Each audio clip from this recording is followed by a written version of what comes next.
Bismillahirrahmanirrahim. Hayyakum tahiyatan islamiyah. Assalamualaikum warahmatullahi wabarakatuh. Alhamdulillahirabbil alamin. Wa bihi nasta'inu ala umuri dunya waddin. Asyhadu an la ilaha illallah wa asyhadu anna Muhammadan abduhu wa nabiyyuhu wa rasuluhu la nabiyya ba'dah. Wassalatu wassalamu ala al-mauludil yatim wa syafil amin.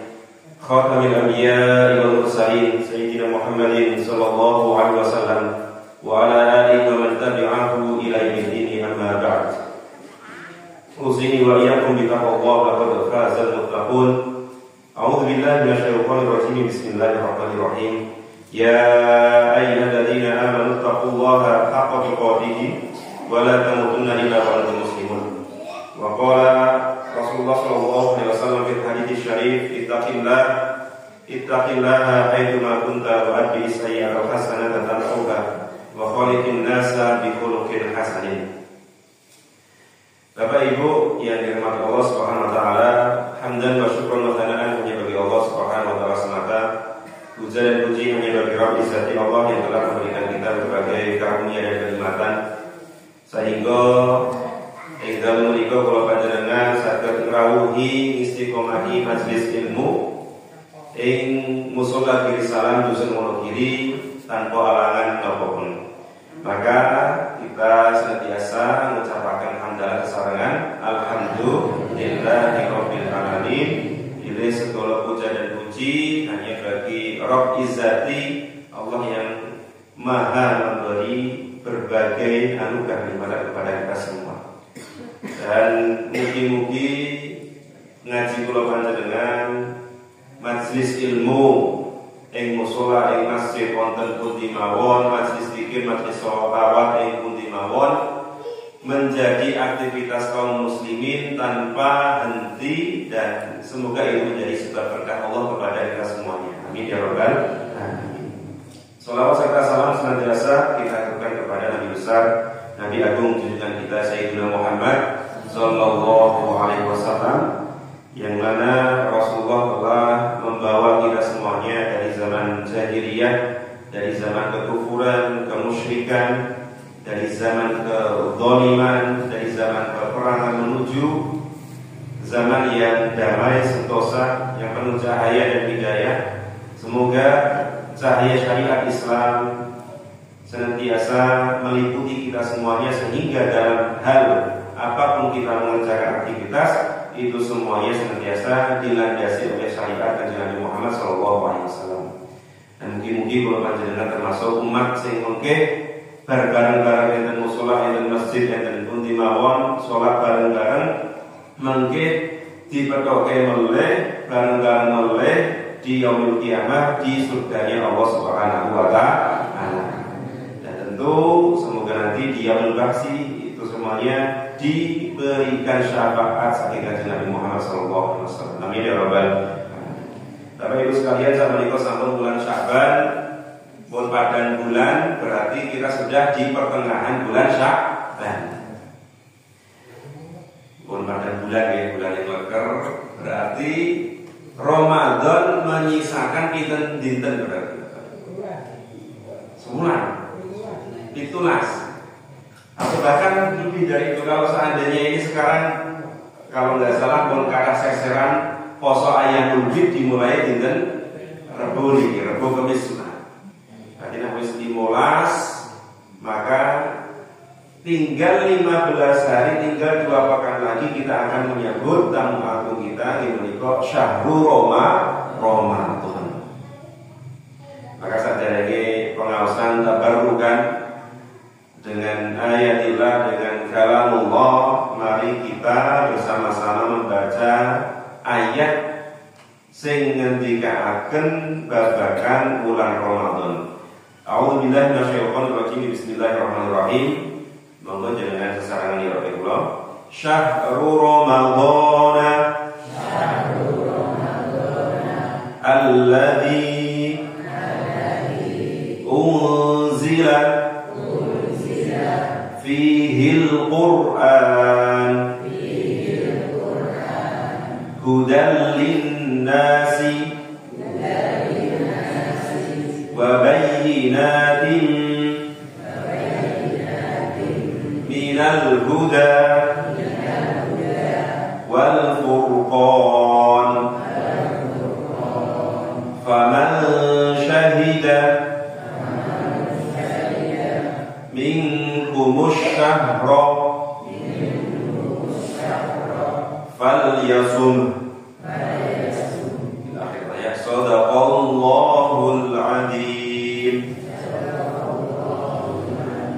Syahrul Ramadan alladzi unzila fihi al-Qur'an hudan lin-nasi wa bayyinatin minal huda wal furqan faman syahida minkum syahra falyasum.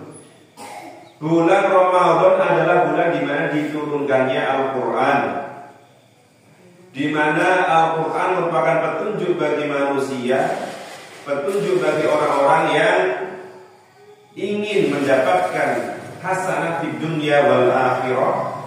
Baru kemudian faman syahida minkum syahra falyasumhu, dan barang siapa di antara kalian melihat bulan sabit dari bulan Ramadan, maka hendaklah kalian melakukan puasa Ramadan.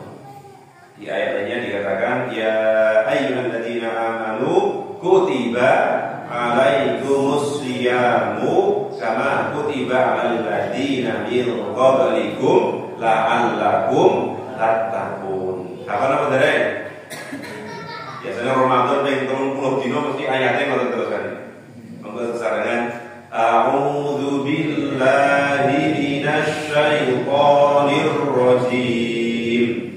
Bismillahirrahmanirrahim.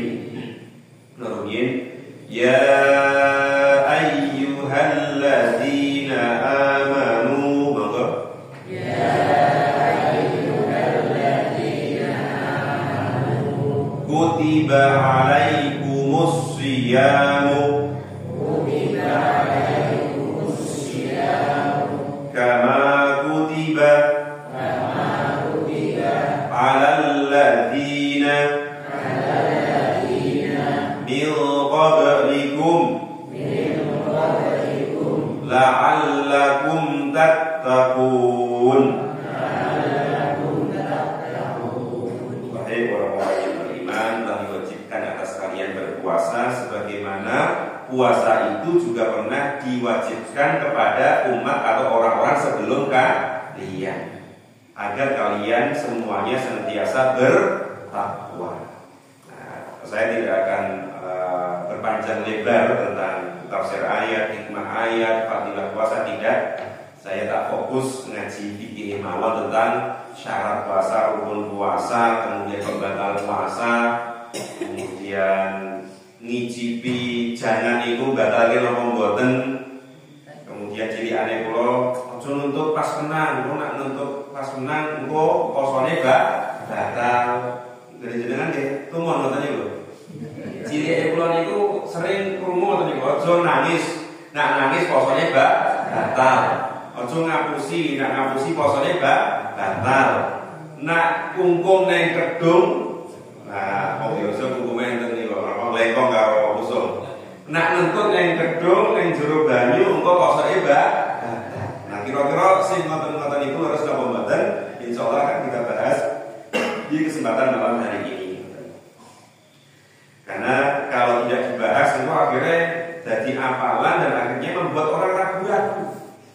Ketika orang ragu-ragu padahal informasinya salah dan kemudian itu sing diapake cilik pas TPA sampai gede. Nah akhirnya dia tidak memiliki ilmu yang benar. Yang dia miliki informasi yang salah, yang membimbangkan, yang meragukan dan masuk akal. Akhirnya terjadi kebosanan dalam dirinya.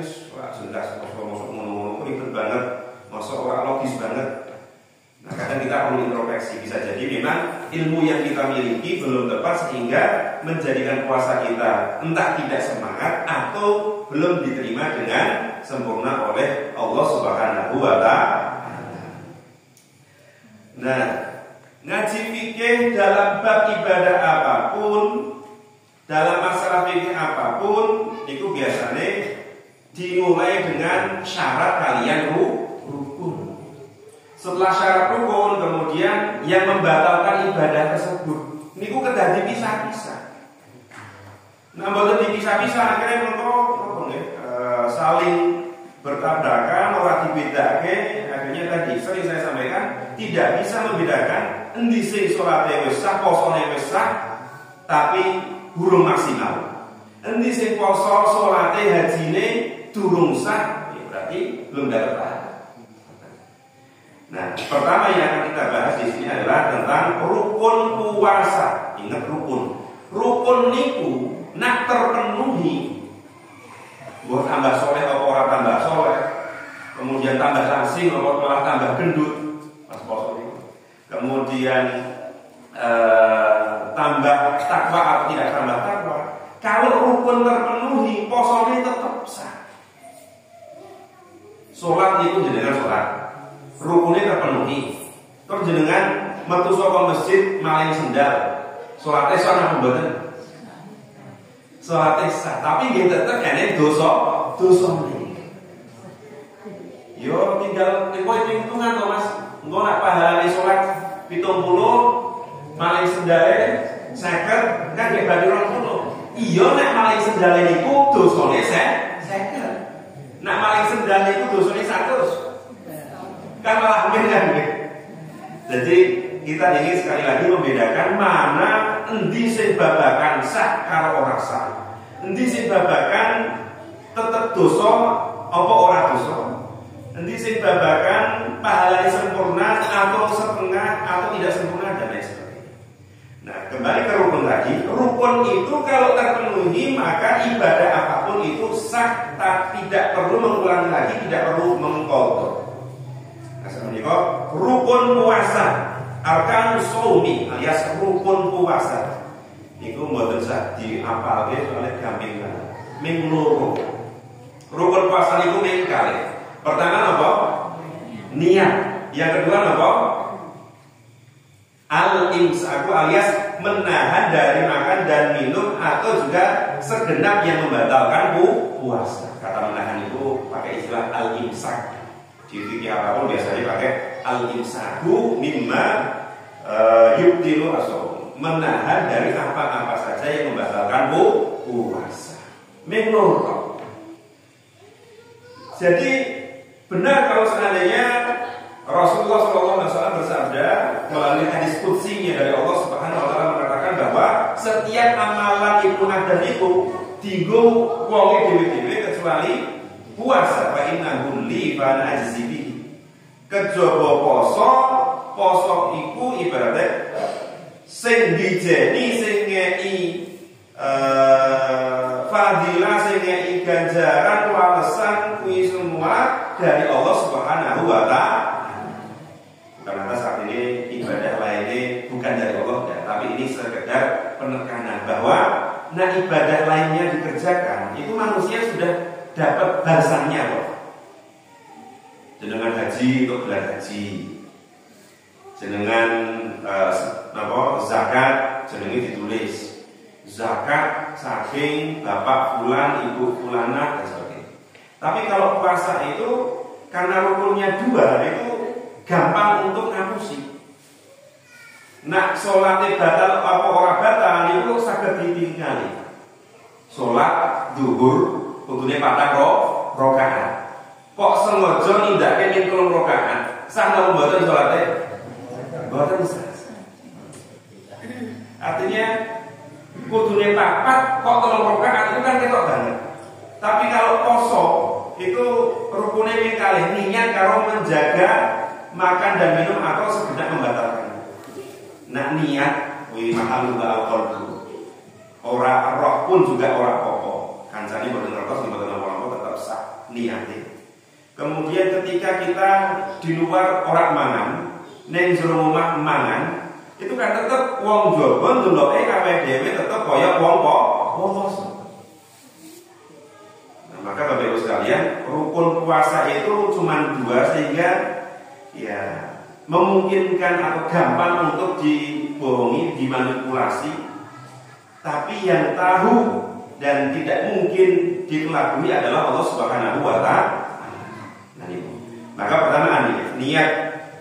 Amma niyatu faqat arafta anha fardun fi shalah wa zakat dan sebagainya. Niat itu merupakan rukun dalam ibadah-ibadah sing klebet rukun Islam tadi. Yo, rukun dalam poso, rukun dalam zakat, rukun dalam haji, kemudian dan lain sebagainya, termasuk puasa, zakat, sholat, haji, termasuk juga ketika kita akan melakukan ibadah-ibadah yang sifatnya mahdhoh atau ghairul maqbul mana itu rukun harus ada. Kemudian niat puasa atau pertama niat ibadah. Niat ibadah itu sebenarnya harus dilakukan di awal ibadah itu akan dilakukan. Nak haji niatnya maka ya ketika pas ihram itu, ketika dengan ihram ada di mikot makani maka dengan memunculkan niat nama itu hajan tamattu'an haji tamattu. Nah haji al-ihram nama itu umrotan wa hajan. Nah itu diucapkan, khusus haji memang diucapkan. Kalau yang lainnya mahal al-qalb. Kalau ibadah-ibadah lain sanajan boten diucapkan di lisan tapi dimunculkan dalam hati, maka niat niku sampun tertulis, sudah dianggap sah niatnya seperti itu. Bedanya puasa dengan ibadah-ibadah lain, nah ibadah lain itu niatnya kudu dimunculkan pas awal-awal ibadah itu akan dilakukan. Tapi nak poso niku ora kudu munculke pas arep poso. Arep poso niku tembunge pas ajeng sahur. Kata-kata arep poso niku kan berarti awal mau puasa itu kan pas sahur. Ketika menuju waktu sholat subuh. Kudune pas waktu-waktu itu. Tapi khusus puasa karena nanti kalau seandainya harus atau kudu pas sahur. Padahal biasanya kaum muslimin ada yang tidak sahur keturun kawanan, maka niat puasa itu sudah boleh dilakukan bahkan ketika maghrib, ketika mau puasa. Maghrib isanya itu sampai dibolehkan untuk memunculkan niat berpuasa. Itu an-niyah. Nah, kalau pembahasan niat itu jane ada pendidikannya Bapak Ibu sekalian. Orang ketika niat ibadah paling tidak unsur yang dimunculkan niat itu kudu ngerteni bilih poso sing arep ditindakake sesuk niku poso wajib. Jadi ampun jangan sampai niat kita itu punya anggapan bahwa poso Ramadan itu min sunnah atau nawa itu poso yo kena umume wong. Tidak boleh seperti itu. Harus dengan keyakinan bahwa puasa itu adalah kewajiban. Yang kedua adalah al-imsak. Al-imsak itu menahan dari segenap apa-apa yang membatalkan ansail muftirat. Padahal luhu wa kulu washrabu hatta yatabayyana lakumul khaytul abyadu minal khaytil aswadi minal fajr tsumma atimu siyama ila lail. Wahai kaum muslimin, kulu washrabu makan minumlah kalian hatta yatabayyana lakum al-khaytul abyad minal khaytil aswad, sampai terang pada kalian itu waktu subuh. Ini bahasa kiasan, bahasa majas. Quran ini pun menunjukkan kaum muslimin arep poso mangan ngombe alias sahur. Sampai kapan ya Rasulullah? Hatta yatabayyana al-khaytul abyad minal khaytil aswad minal fajr. Allah menunjukkan sampai terang bagi kalian benang putih dengan benang hitam. Itu bahasa letter Quran ini. Khayt itu benang, abyad niku putih, aswad niku ireng. Nah ini berarti Nabi Muhammad abyad berarti putih. Nah ini napa? Oh ireng. Aswad. Maka di hajar aswad niku napa? Waktu ireng. Nah kembali ke tadi tentang sahabat yang memaknai ayat ini, akhirnya beliau mengikatkan dua benang. Benang putih di talake, dijejerke kalian benang ireng. Wah wis ketok berarti wis ora oleh mangan sahur meneh. Tapi ternyata yang dimaksud ya ora kudu ngono kuwi, tapi maksudnya adalah sebuah gambaran waktu. Kalau seandainya subuh niku sampun manjing, maka sudah tidak diperbolehkan lagi untuk makan ataupun minum sahur. Batasnya itu fase waktu subuh. Itu penting niat kalian bisa. Kemudian ketika kita berpuasa, masuk menang-menang kok makan aku wis niat, aku ora mangan, mosok yo ngono tok. Maka perlu ada yang namanya masnunatus siyam atau mayusan siyam, alias anjuran-anjuran, sunnah-sunnah dalam berpuasa. Ini kan. Nah, jadi ditulis berarti judulnya sunnah-sunnah dalam berpuasa. Bukan puasa sunnah, tapi sunnah-sunnah, perbuatan-perbuatan, amalan-amalan yang sangat dianjurkan untuk dilakukan ketika kita berpuasa di bulan Ramadan. Yang pertama niku as-sahur. Sahur itu bukan wajib, tapi sebagai ketaatan kita kepada Rasulullah, sebagai bahwa kula panjenengan itu ya butuh tenaga untuk berpuasa, ya butuh keberkahan dari sahur, maka kita dianjurkan untuk tetap sahur. Kalau mungkin kan enten piantur sing aku ora poso, ora biasa mangan isuk Mas, kan enten seperti itu. Nah, mangan isuk malah napa? Mules, mual. Tapi ya ritme seperti itu bagi kaum muslimin khususnya pas Ramadan ya kedah dikondisikan. Artinya biologis kita, tubuh kita kudune nggih disetel dan iso beradaptasi kalian ibadah. Nah, gur netepi setelane weteng, maka biasanya nanti akhirnya ada kesunahan-kesunahan, peluang-peluang pahala yang hilang. Kalau itu selalu kenalan sebagai editor masalah tadi koran Solo Pos. Nah, editor itu kan kerjanya malah sak durunge koran dicetak. Koran dicetak itu kan malah jam 2, jam 3. Tadi dia kerjanya jam 10 sampai jam 2, jam 3 nanti editor itu. Akhirnya dia makan pagi itu ya pas malam itu. Pagi itu ya turu orang makan. Maka ketika dia makan di pagi hari malah muntah. Itu kan akhirnya napa nggih? Setelan potong ini wis kaya orang normal betul itu. Kudu disarapan segera, penak, tapi malah muntah. Sampai muntah beneran gitu. Jadi benar-benar menghindari beliau.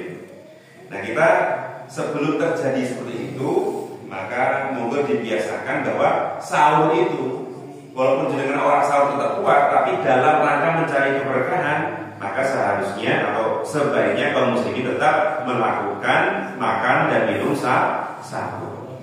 Bismillahirrahmanirrahim. Rawal Bukhari wa Muslim an Anas radhiyallahu anhu anna Rasulullah sallallahu alaihi wasallam qala tasahharu fa inna fis sahuri barakah.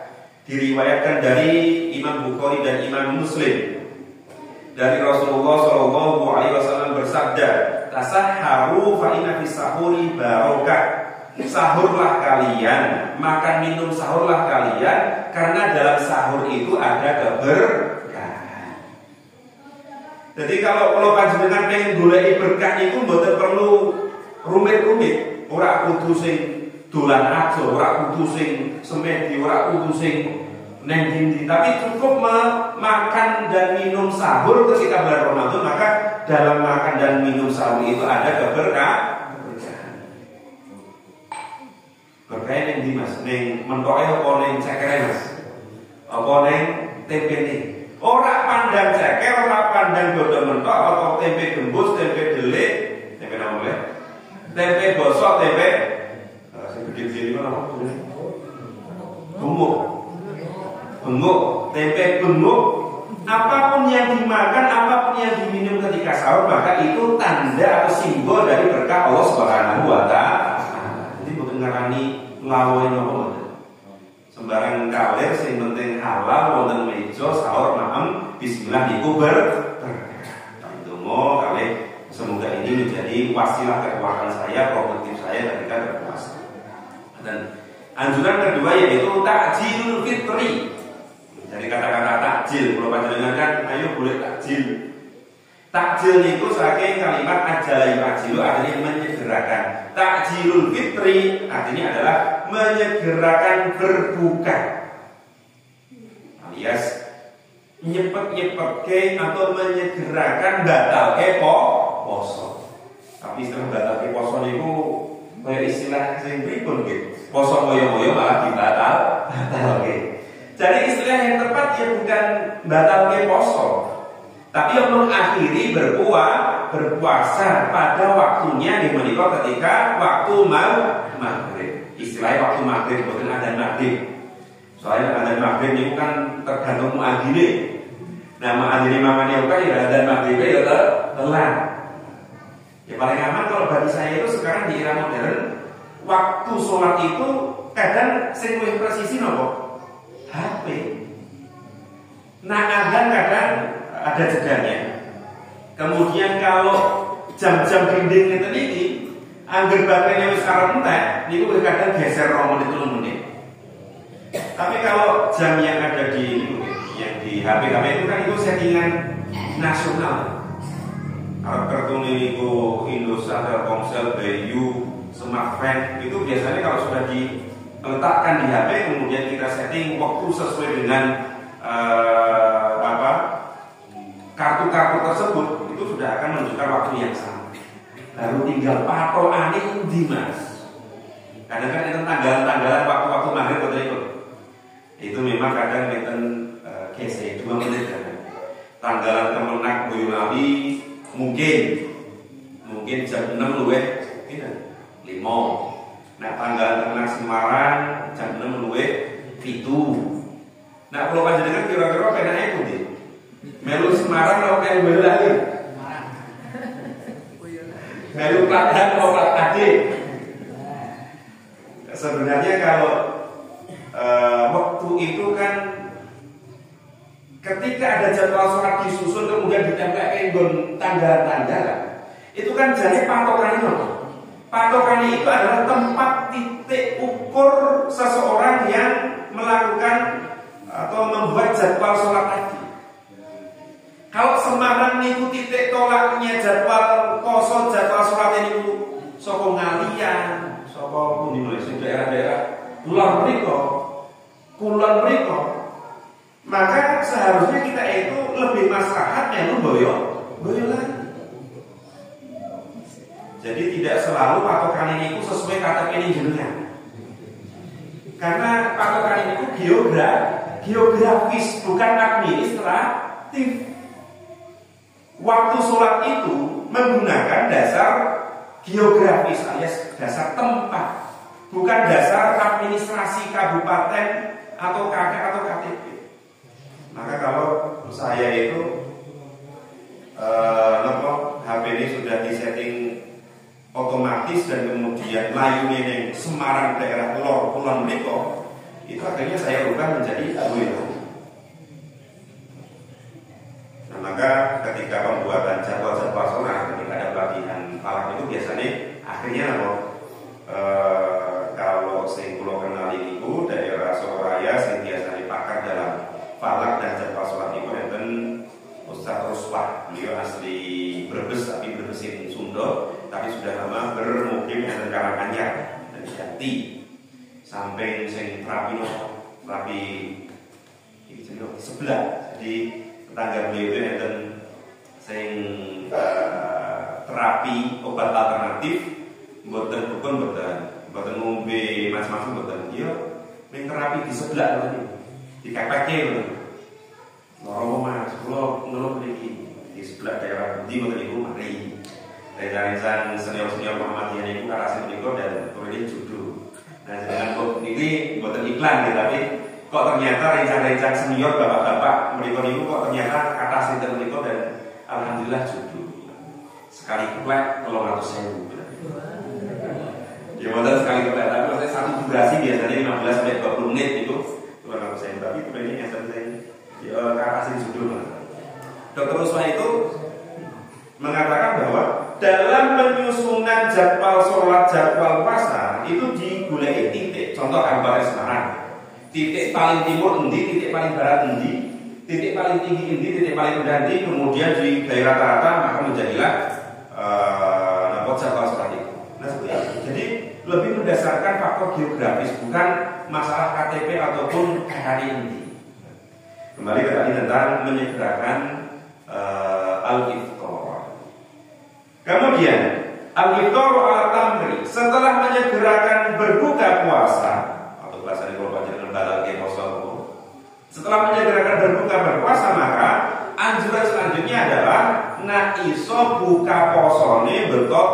pun nggih menika napa kurma. Sebisa mungkin duwe stok kurma akekom 1, 2, 3 itu adalah sunnah.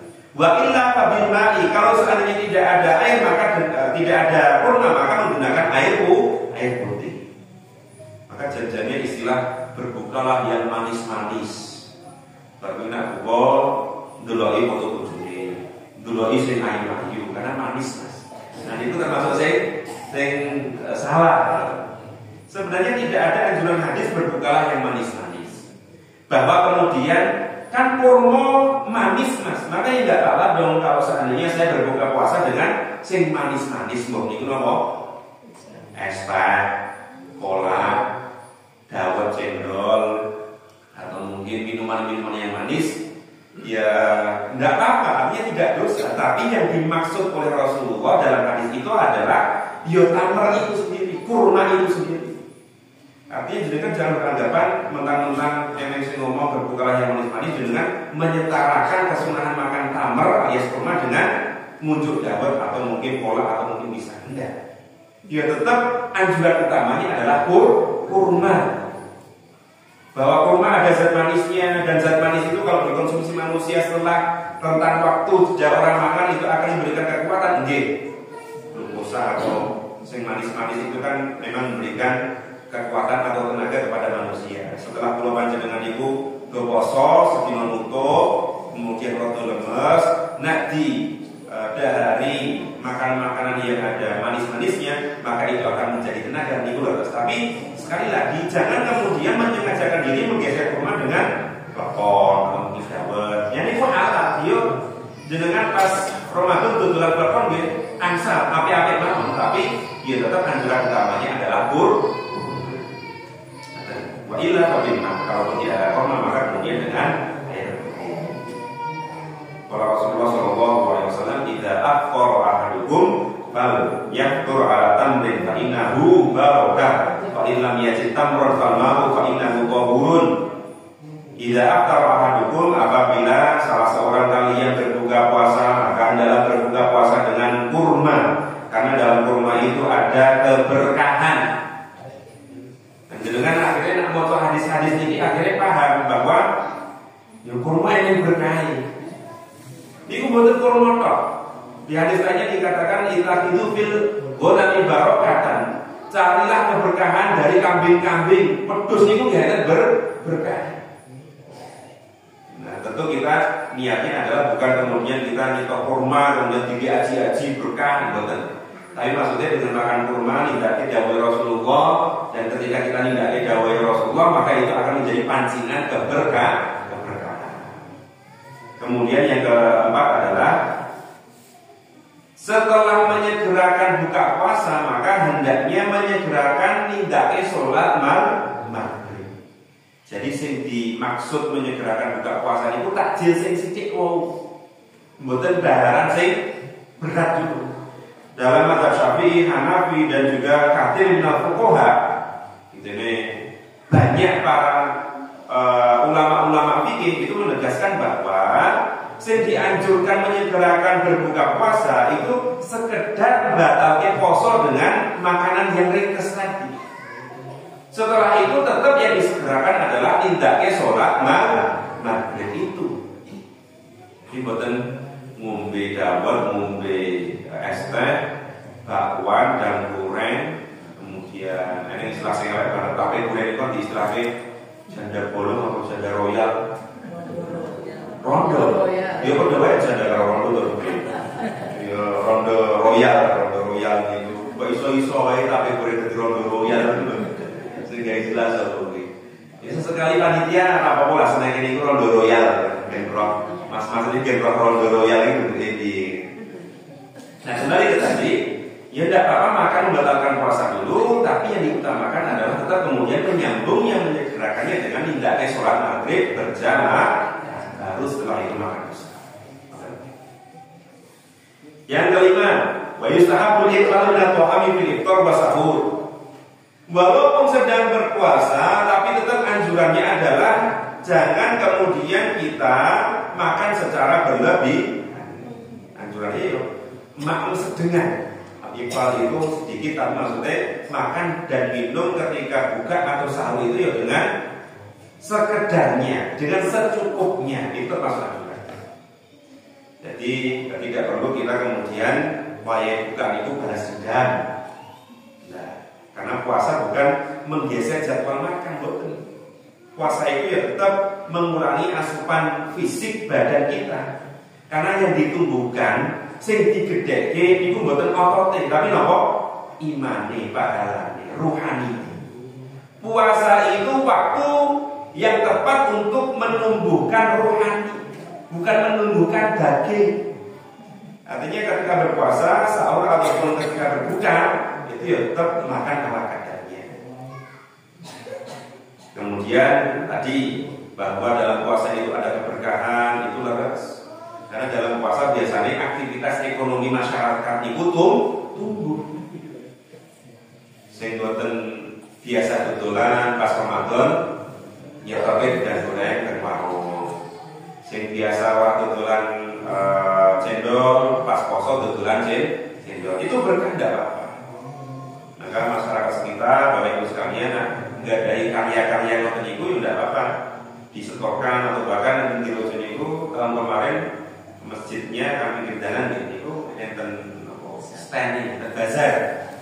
Jadi masyarakat katanya bergilir bergilir nih. Dino Senin atau tanggal ini jatai ibu-ibu RT pitulas dodolan. Jadi RT pitulas mau niku pisang goreng, mau niku rondo royal wau, mau niku utri atau menduan, ibaratnya dibagi oleh ibu. Sesok tanggal ini jatai RT pundi meleh. Itu termasuk yang menghidupkan rega ekonomi.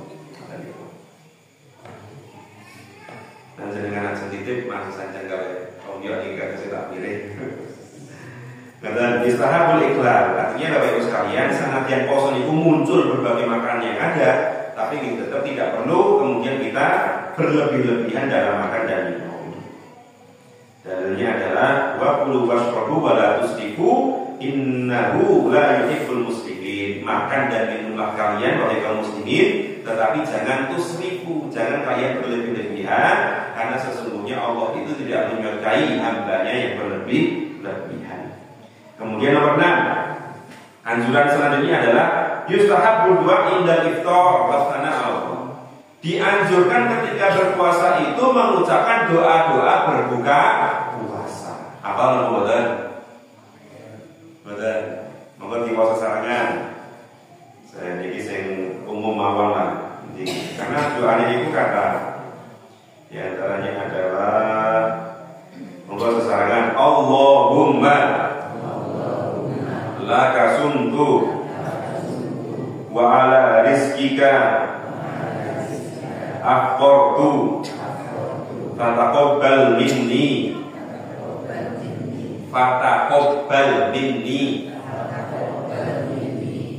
innaka antas sami'ul alim.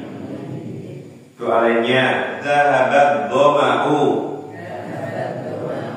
waqtallatil uruqu wa thabatal ajru insyaallah. Nah, ora apa pripun nggih tetep ndonga nggawa bahasa sing saged. Mbah niku basa Jawa, mbah niku basa Indonesia, insyaallah malaikat raqib atid paham maksudnya. Tapi kalau seandainya kalau panjenengan kok hafal, ini ku alhamdulillah sekali. Karena itu bagian doa yang diucapkan Rasulullah Shallallahu Alaihi Wasallam. Namun hafal akhir kali buku ini saya malah hafal. Sementing buku ini sergap masuk TPA. Namanya kalian Mbak Ika, Mbak Azmi, kalian Mbak Fidya Fidi biasanya diajari maus TPA yang memiliki, diajari doa-doa berbuka puasa. Yang ketujuh, wa yusannu liman afṭara inda baitihi an yad'a lahu. Ketika berpuasa juga disunahkan untuk mendoakan orang yang memberikan dia iftar atau takjil. Jadi sebagai bentuk kesyukuran kita kepada Allah, tapi juga kesyukuran syukuran kita kepada sesama manusia, maka kita mendoakan orang yang memberi kita makman. Biasanya mereka kan berbagi takjil, entah di jalan atau di masjid. Nah jenengan kok makem unjukan saking takjil-takjil yang dari orang lain itu, maka tetap dianjurkan mendoakan kebaikan kepada orang-orang yang berbagi takjil tadi. Dan sebenarnya tidak hanya takjil kok. Ketika kita mendapatkan kebaikan dari orang lain, uang sedekah hibah dari orang lain, kita pun juga dianjurkan untuk mendoakan. Di antaranya adalah ajarakallahu bima aqaida wa barakallahu bima aqaida wa ja'alahu laka qaburan. Yang kesembilan, nah ini penting nomor soal ini. Aniwadibal muslim ala sholawati tarawih. Hendaknya kaum muslimin di bulan Ramadan itu sregep nindakake sholat tarawih. Walaupun ini perlu dipahami, sholat isya kali sholat tarawih itu sing wajib sing pundi? Sholat isya. Zuhur kali tarawih sing wajib sing pundi? Zuhur kali tarawih niku cacahe rakaat oke tarawih napa zuhur? Oke tarawih. Kadang kan ada fenomena ngoten niku.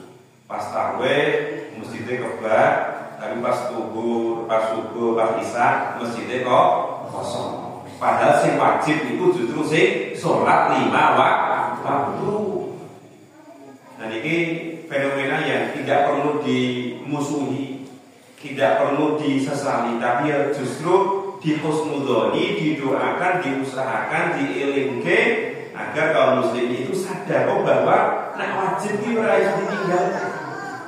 Nak sunnah itu memungkinkan ditinggalkan, tapi karena ini bulan Ramadan, bulan mulia, ya tetap dianjurkan untuk tetap dilakukan. Sholat tarawih. Jadi insya Allah pertemuan besok kita ada sholat tarawih dan sholat sunnah lainnya. Sebagai persiapan untuk sholat tarawih, kesannya jenengan itu tidak ke sholat tarawih ya dengan ilmu, dengan ketenangan, dengan tumakninah dan kekhusyukan. Dan Wajusanul muslim an tiba sholat tarawih bahwa aku dalam kalaman fi dalam kitab. Yang ke-10, wayat bagi al-shaim an yakufa jawari'ahu amanahu wa anhu. Ketika berpuasa dianjurkan, diperintahkan untuk menjaga perbuatannya dari hal-hal yang diharamkan. Ini bukan lantas pas Ramadan tok, tapi ketika Ramadan anjuran perintah untuk meninggalkan kemaksiatan itu lebih ditekan. Istilahnya dalam Quran itu kapan kaum muslimin itu, kapan seseorang itu tiba masa khusyuknya. Kalau seandainya Ramadan itu urung iso tobat, maka kira-kira kapan? Ramadan sasi poso kok ora tobat, iku kira-kira tobatnya njur kapan? Sasi haji, apa sasi Rabiul Awal, artinya bulan yang dimana bulan itu pintu surga dibuka, pintu neraka ditutup, kok urung tobat, njur kapan? Ibaratnya di antara 12 bulan itu sing ketok semarak ibadah itu kan di bulan Ramadan. Syawal itu semaraknya paling pas kalau dino pertama. Itu pun juga lebih semarak nopo? Tulang, healing, jalan-jalan wisata. Sing ketok bakli paling 1 Syawal tok, sholat rame-rame bareng, takbiran. Tapi setelah itu kan hari-hari kayak biasa tadi. Tapi kalau Ramadan itu kan malamnya adalah ibadah, siangnya adalah ibadah, tilawahnya adalah ibadah, kebaikannya adalah ibadah. Itu Ramadan itu full ibadah, full syiar Islam. Ibaratnya itu tempelan-tempelan lampu, itu stiker-stiker. Bahkan sekarang itu entah sekolah, lembaga pendidikan atau ormas biasanya gawe hitungan H-17 menuju Ramadan. Bukan H-17, bahkan 3 bulan yang lalu itu saya hitungan H-100 hari menuju Ramadan.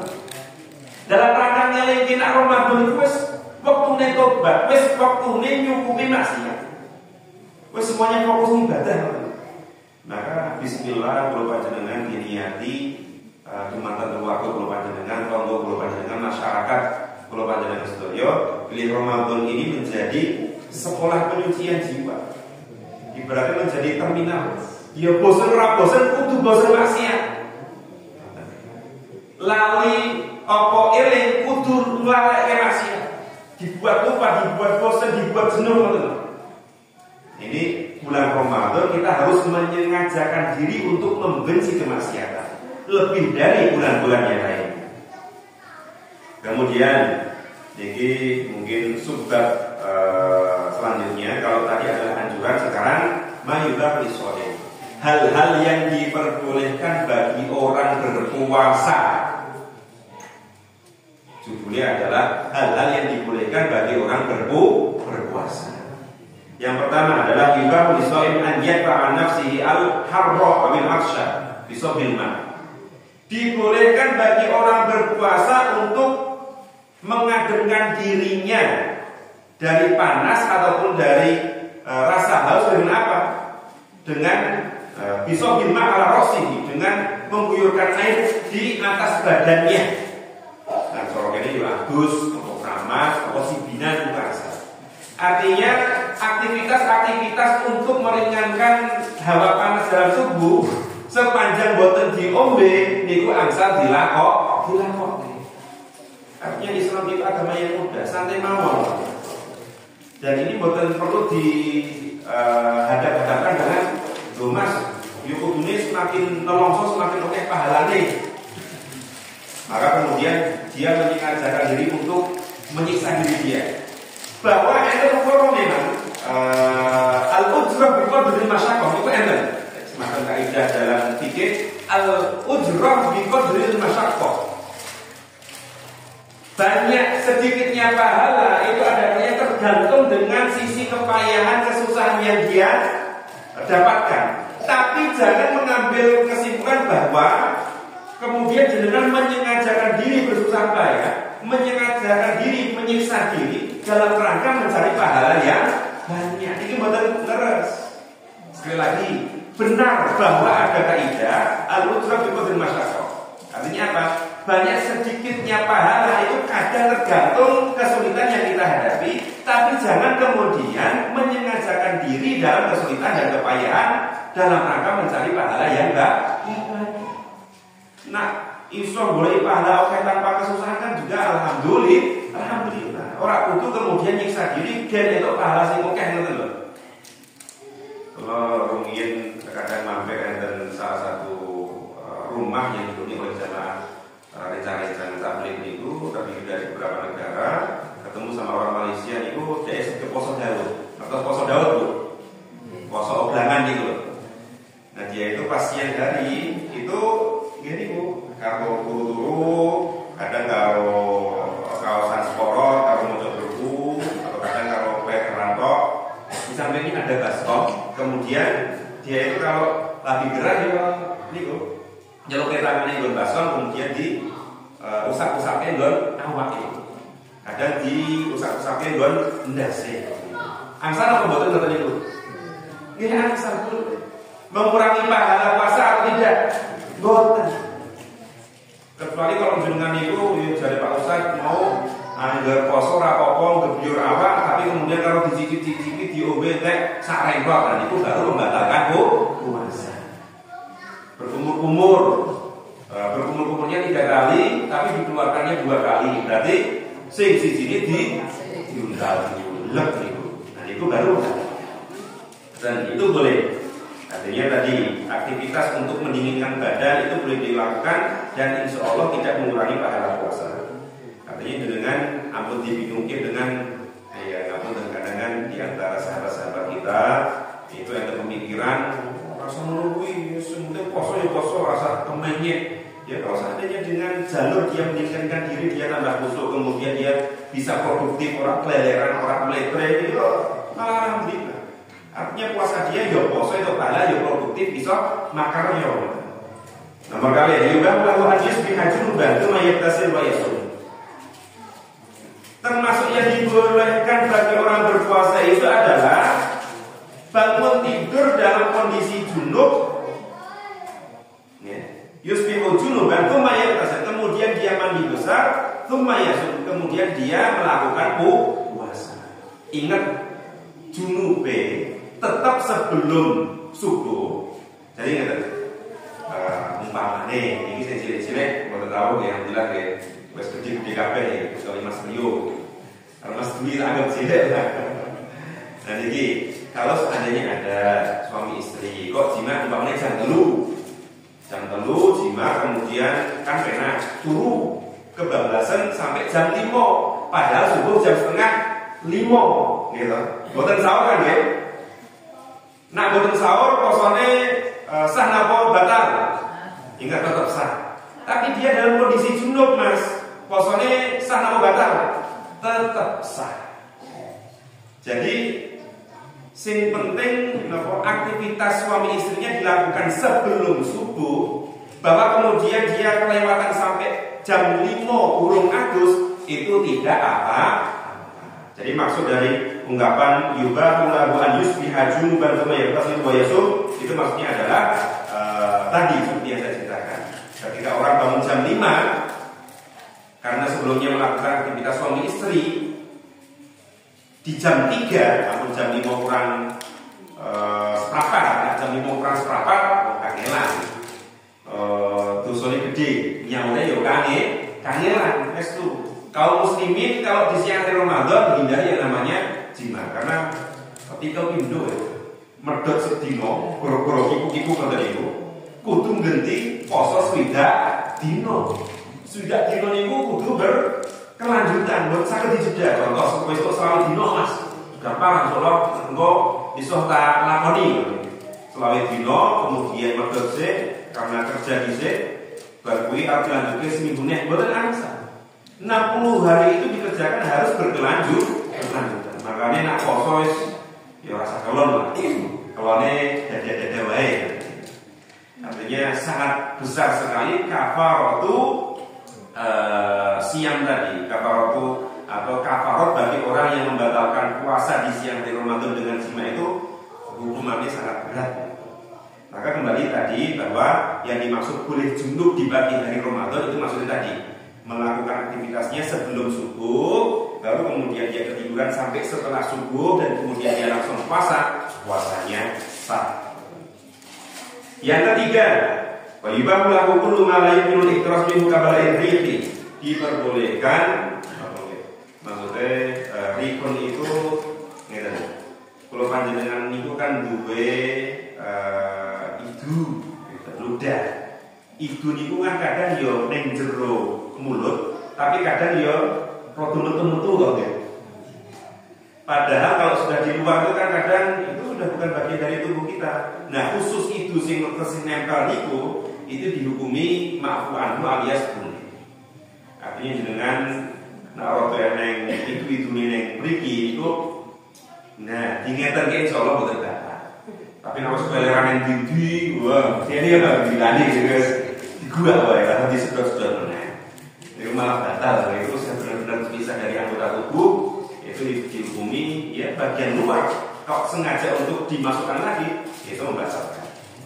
Nah, itu hal-hal yang sulit dihindari. Hubarul qori termasuk ngapunten kula panjenengan itu mustahil atau sangat sulit sekali menghindari debu-debu jalanan. Sakit buat jenengan menghindari debu jalanan agar tidak masuk ke dalam hidung atau mulut. Sakit apa buat jenengan? Masker terus. Masa 24 jam maskeran atau 3 dalam syariat fikih termasuk itu sesuatu yang payah. Artinya kalau seandainya delalain dengan amok yang jalan ditutup Mas kan ini gue dan salah-salah nih. Kita nggak tahu ada debu-debu jalan yang masuk itu termasuk yang mafuan. Gubaru korek gubar itu debu. Saya pasir nih. Debu kalau pasir beda ya. Nah, pasir kan ini bu, bangun itu.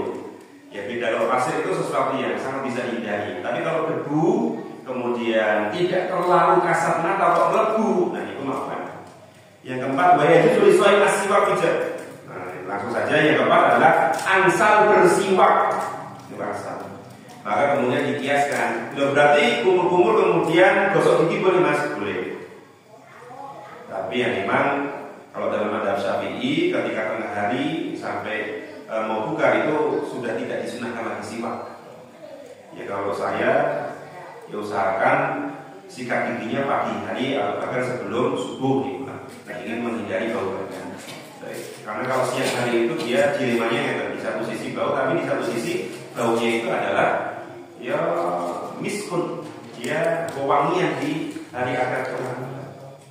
Tapi sanajan jenengan tetap gosok gigi, dia tidak membatalkan puasanya selama syarat dan ketentuan berlaku. Nah, tadi kumur-kumur telu kok ditok keping pindho itu besar kemungkinan batal gitu. Korupsi air. Yang kelima, wa yubahu lis-shaim al-qublah wa nahwa idza kana mimman yatamakan min nafsi. Nah ini penting. Al-qublah niku bermesra-mesraan. Janjane pas poso niku diperbolehkan bermesra-mesraan. Qublah niku berzimat atau mungkin berpelukan, tapi ingat mimman yatamakan min dhabti nafsihi, bagi wong-wong sing iso mentolerir, sing iso jagani hawa nafsune. Maka ini hadisnya lucu nih. An Abi Hurairah radhiyallahu anhu, dari Abu Hurairah, anna rajulan sa'ala Nabi 'anil mubasyarah lis-shaim, faqafa salatu wa tahu fasalahu fanahahu. Jadi suatu ketika ada seseorang, orang pertama datang kepada Rasulullah bertanya, "Ya Rasulullah, bagaimana kalau pas aku poso kemudian aku bermesraan karo bojoku?" Maka maka Rasulullah menghentikan rapopo. Wa tahu kemudian datang orang kedua. Fasalahu fanahu, bertanya pertanyaan yang sama, Rasulullah, apakah ambung-ambungan karo bojoku napa mboten pas aku poso? Fanahu, kemudian Rasulullah melarangnya. Kok iso ngono? Orang pertama diperbolehkan ambung-ambungan, orang kedua orang-orang ambung-ambungan. Fa idzal ladzi rakhasa lahu syai'un baladinahu syabun. Oh, ternyata yang diberikan rukhsah alias yang dibolehkan ambung-ambungan oleh Rasulullah tadi adalah syai'un alias orang yang sudah sepuh, orang yang sudah tua. Wa idzanahu syabun, dan orang kedua yang tanya kepada Rasulullah dan dilarang tadi itu adalah seorang pemuda. Kesimpulannya berarti yo kudune nak wong sing nom-nom haram ngono wae Mas. Ulama fikih mboten ngoten niku. Jadi ketika ada hadis sing tuwa dilarang, sing tuwa diolehke, sing nom dilarang, itu bukan lantas kesimpulan hukumnya kemudian seperti itu sudah. Maka ulama fikih mengatakan oh berarti maksudnya adalah sing iso njogo hawa nafsu.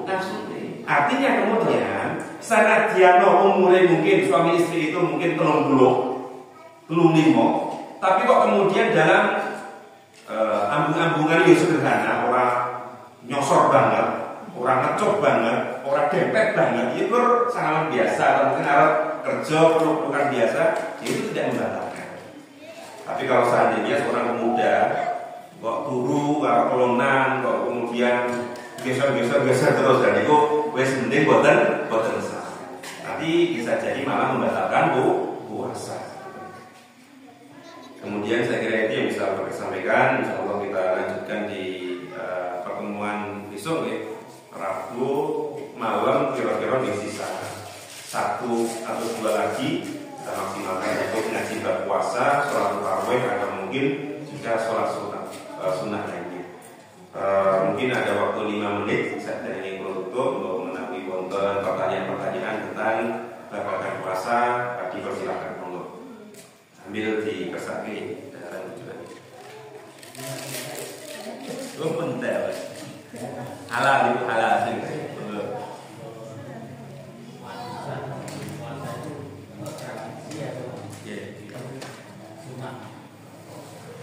Jadi kalau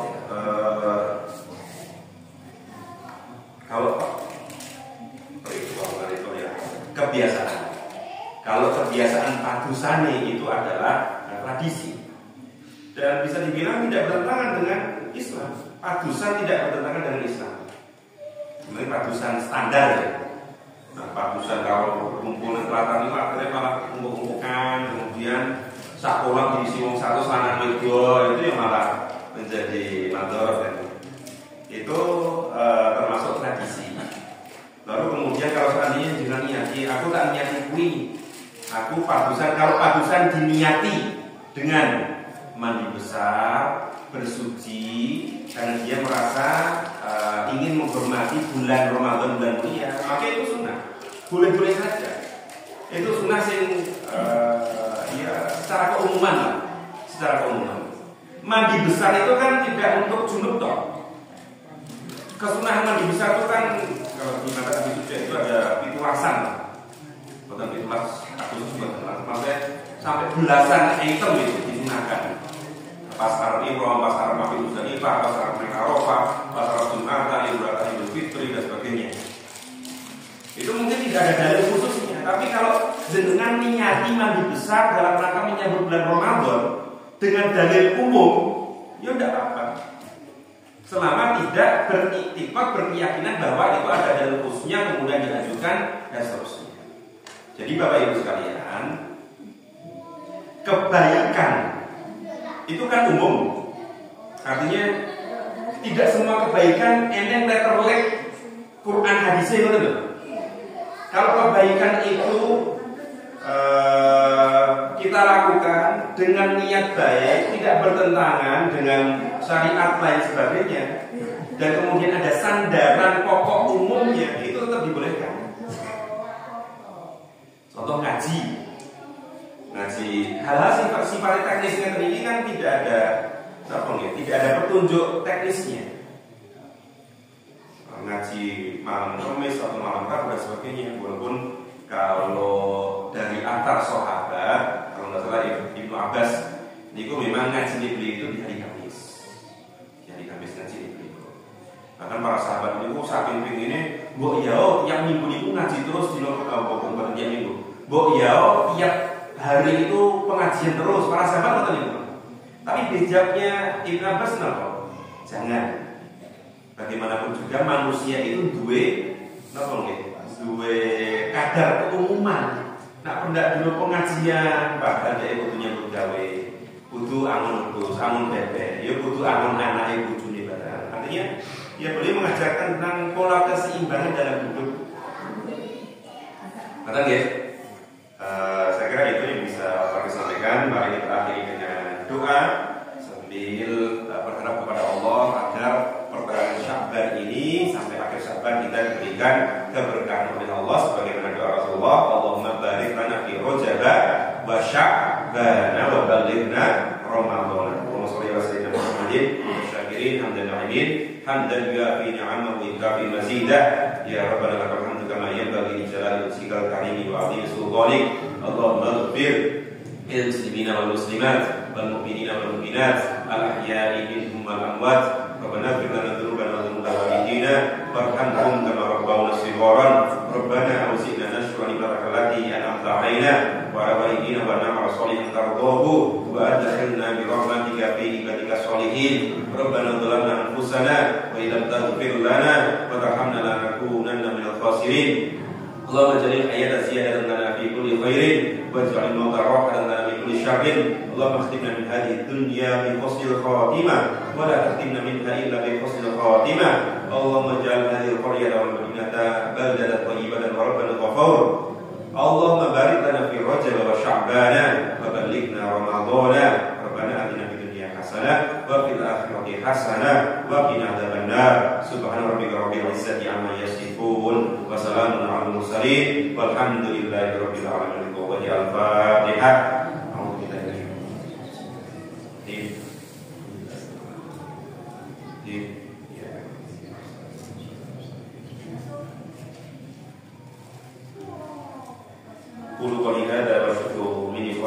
Wassalamualaikum warahmatullahi wabarakatuh.